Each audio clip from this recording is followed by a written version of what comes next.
কার জন্য কাঁদছেন আপনি? কার অবহেলায় নিজেকে শেষ করে দিচ্ছেন? যে মানুষটা আপনার চোখের পানির মূল্য বোঝে না, তার জন্য নিজের জীবনটাকে জাহান্নাম বানিয়ে ফেলছেন। দেয়ালের দিকে তাকিয়ে নিজের ভাগ্যকে দোষ দিচ্ছেন আর ভাবছেন আপনার বুঝি কেউ নেই।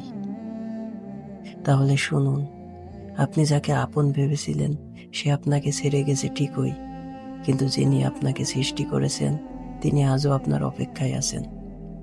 আপনি দুনিয়ার পিছনে দৌড়ে ক্লান্ত, অথচ আপনার রব আপনাকে প্রশান্তি দেওয়ার জন্য ডাকছেন। আজ নিজেকে প্রশ্ন করুন, আপনি কি মানুষের গোলামি করতে এসেছেন, নাকি মহাবিশ্বের মালিকের প্রিয় হতে এসেছেন? জীবন আপনাকে যখন ছুঁড়ে ফেলে দেবে, তখন বুঝবেন আল্লাহ আপনাকে ক্যাচ ধরার জন্য দাঁড়িয়ে আছেন। আমরা কেন হতাশ হই জানেন? কারণ আমরা আমাদের সুখের চাবিকাঠি মানুষের হাতে দিয়ে রাখি। কেউ একটু হাসলে আমরা খুশি হই, কেউ একটু মুখ ফিরিয়ে নিলে আমরা ভেঙে পড়ি। আপনার জীবন কি এতই সস্তা? আল্লাহ যখন আপনার জীবন থেকে কাউকে সরিয়ে নেন, তখন কেঁদে বুক ভাসাবেন না। মনে রাখবেন, তিনি আপনার ঘর থেকে ময়লা পরিষ্কার করছেন, কারণ তিনি সেখানে দামি কিছু রাখতে চান। যাকে পাচ্ছেন না বলে আজ আপনার ঘুম নেই, বিশ্বাস করুন, কয়েক বছর পর আপনি নিজেই বলবেন, আল্লাহ বাঁচিয়েছেন, ওটা আমার জীবনে আসেনি বলে। ভরসা মানে কি জানেন? ভরসা মানে যখন আপনার পকেটে টাকা নেই, যখন আপনার রিপোর্ট বলছে আপনি অসুস্থ, যখন আপনার প্রিয়জন বলছে আপনাকে চেনে না, তখনও শান্ত থেকে হাসি মুখে বলতে পারা, আমার সাথে আমার আল্লাহ আছেন, তিনি পথ দেখাবেন। মানুষের কাছে চাইলে আপনি ছোট হবেন, আর আল্লাহর কাছে চাইলে আপনি বড় হবেন।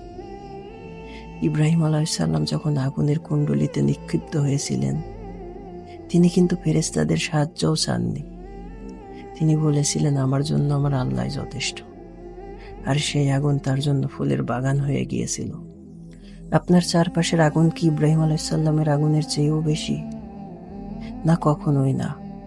শুধু আপনার সেই ভরসাটুকু নেই যা আগুনের উত্তাপ কমিয়ে দিতে পারে। ভাই আমার, বোন আমার, আপনার আর কত রাত লাগবে এটা বুঝতে যে এই দুনিয়া আপনার জন্য নয়?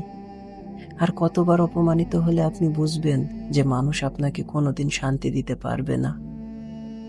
অনেক তো হলো, এবার একটু আল্লাহর দিকে ফিরে আসুন। সিজদায় গিয়ে শুধু একবার বলুন, ইয়া আল্লাহ। সিজদায় গিয়ে শুধু একবার বলুন, ইয়া রব, আমি ক্লান্ত, আমি ফিরে আসতে চাই। আপনি কি জানেন আপনার এই ফিরে আসাতে তিনি কতটা খুশি হন? একজন মা তার সন্তানকে ফিরে পেলে যতটা না খুশি হন, তার চেয়ে কোটি গুণ বেশি খুশি হন আপনার রব। তিনি আপনার সমস্ত পাপ, সমস্ত ব্যর্থতা মুছে দিয়ে আপনাকে নতুন করে শুরু করার সুযোগ দিতে চান। জীবনটা একটা ছোট গল্পের মতো। আজ হয়তো আপনার গল্পের অধ্যায়টা খুব কষ্টের, কিন্তু মনে রাখবেন, কলমটা আপনার রবের হাতে, আর তিনি কখনোই তার প্রিয় বান্দার গল্পের শেষটা খারাপ করবেন না। আজ রাতে যখন সবাই ঘুমিয়ে পড়বে, তখন আপনি একটু নিজের রবের সাথে কথা বলে দেখুন। দেখবেন এতদিন আপনি ভুল দরজায় কড়া নাড়ছিলেন, আসল দরজা তো আপনার ঘরের জায়নামাজেই ছিল। এই সবরটা কেবল শুরু। নিজের আত্মাকে চিনুন, নিজের রবকে চিনুন। আবার দেখা হবে আমাদের গন্তব্যে পৌঁছানোর মিছিলে। মনে রাখবেন, রিটার্ন টু আল্লাহ কেবল একটি নাম নয়, এটি আপনার জীবনের শেষ আশ্রয়।